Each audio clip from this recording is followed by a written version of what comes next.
Hello friend, ઇલાસ kitchen 90માં તમારું સ્વાગત છે. કેમ છો? આઈ હોપ તમે બધા મજામાં હશો. ફ્રેન્ડ્સ, આજે હું કઢીવાળા સરગવાની રેસીપી લઈને આવી છું. સરગવો તો બધાના ઘરમાં બનતો જ હોય છે, પણ બધાના ઘરમાં બનાવવાની રીત અલગ અલગ હોય છે.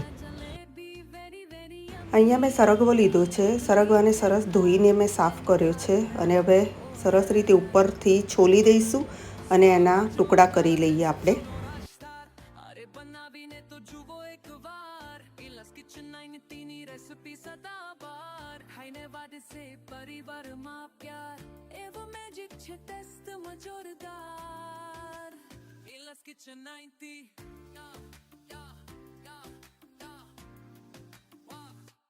Let's enjoy new recipe हर बार only at Kitchen 90 और कहाँ मिलेगा यार ऐसा यम्मी food कब जाना लगा था.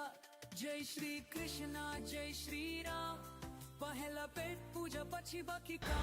અહીંયા મેં ગરમ પાણી કરવા મૂકેલું હતું ગેસ ઉપર. હવે આપણે આ ટુકડાને અંદર નાખી દઈશું.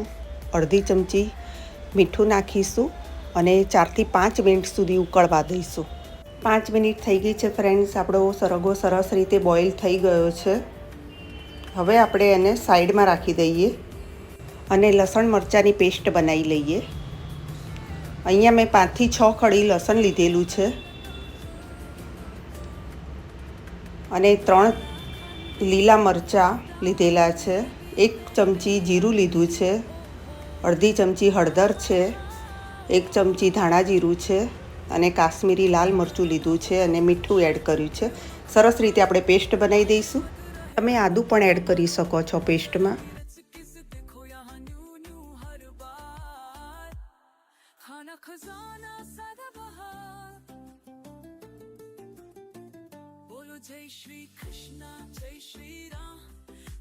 અહીંયા આપણી પેસ્ટ સરસ રીતે બની ગઈ છે. હવે આપણે છાશ અને બેસનનો ગોળ બનાવી લઈએ. અહીંયા મેં ખાટી છાશ લીધી છે.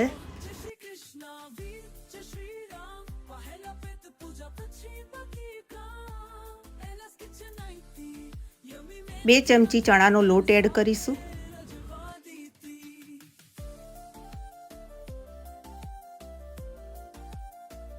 સારી રીતે બધું મિક્સ કરી લઈએ.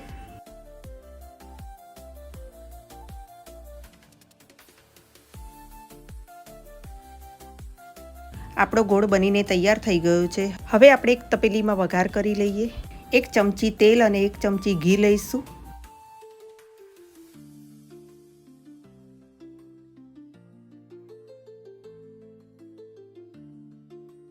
ઘી ગરમ થયા પછી 1 ચમચી રાઈ એડ કરીશું. મીઠો લીમડો અને સૂકું લાલ મરચું એડ કરીશું.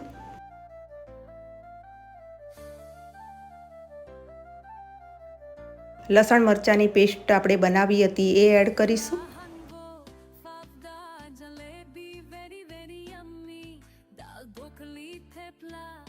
એક મિનિટ સુધી ચડવા દઈશું.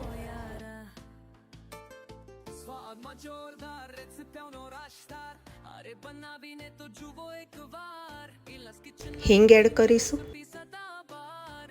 સરગવો બોઇલ કર્યો હતો એ પાણી આપણે કાઢી લઈશું. એ પાણી ફેંકી નથી દેવાનું. આ પાણીને આપણે યુઝ કરીશું કઢીમાં.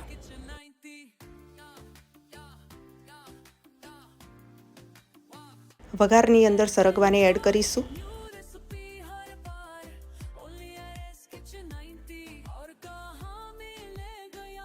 સારી રીતે બધું મિક્સ કરી લઈએ. સરગવાને તમે બાફ્યા વગર પણ આ રીતે તમે બનાવી શકો છો, ડાયરેક્ટ સીધો વઘારમાં નાખીને.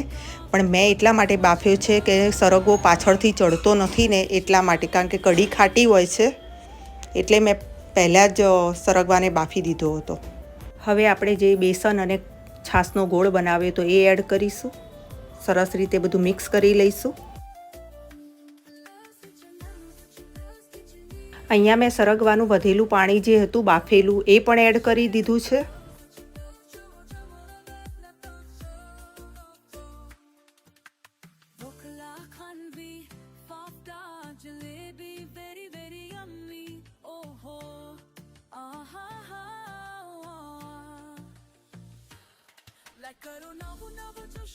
પાંચ મિનિટ સુધી આપણે કઢીને ઉકળવા દઈશું.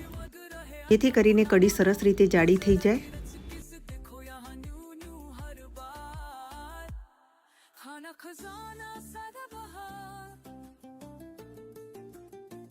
बोलो जय श्री कृष्णा जय श्री राम पहला पेट पूजा પછી બીજા કામ જો જો ટેસ્ટ મુજબ મીઠું એડ કરીશું. આભાર આપનો જય શ્રી કૃષ્ણ વીર જય શ્રી રામ પહેલા પેટ પૂજા પછી બાકી કામ એલાસ કિચન આઈતી યમી મેથીના થેપલાને સાથે રજવા દીધી. 2 મિનિટ સુધી ઢાંકીને રહેવા દઈશું જેથી કરીને આપણો સરગવો સરસ રીતે ચડી જાય. ફ્રેન્ડ્સ, તમે જોઈ શકો છો 2 મિનિટ થઈ ગઈ છે, આપણો સરગવો સરસ રીતે ચડી ગયો છે.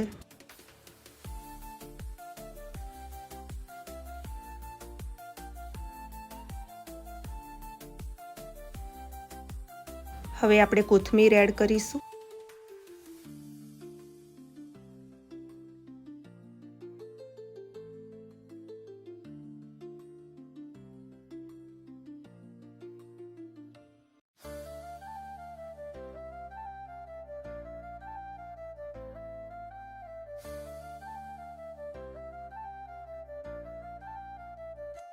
કોથમીર નાખ્યા પછી આપણે 1 મિનિટ સુધી ઢાંકેલું રાખીશું જેથી કરીને એની સુગંધ જળવાઈ રહે. ગરમા ગરમ કઢીવાળો સરગવો એક બાઉલની અંદર સર્વ કરીએ. ઓ યારા સ્વાદમાં જોરદાર રેસિપીનો રાશતાર અરે બનાવીને તો જુઓ એકવાર ઇલાસ કિચન 90 ની રેસિપી સદાબહાર ખાઈને વાદે સે પરિવારમાં પ્યાર એવો મેજિક છે ટેસ્ટમાં જોરદાર ઇલાસ કિચન 90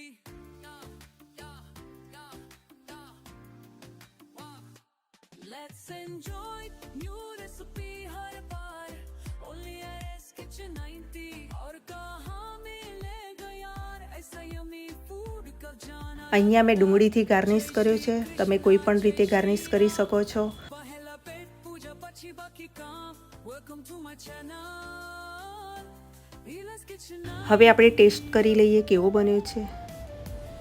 બહુ સરસ બન્યો છે ફ્રેન્ડ્સ, તમે જોઈ શકો છો. વાવ, યમી યમી. આ સરગવાને તમે ભાત અને પરોઠા સાથે ખાશો તો બહુ સરસ લાગશે અને તમે તમારા ફેમિલીને બનાવીને ખવડાવો.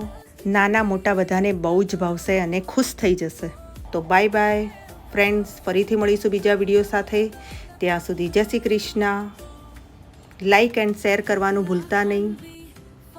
ફરીથી મળીશું બીજા વિડીયો સાથે. ત્યાં સુધી ટેક કેર.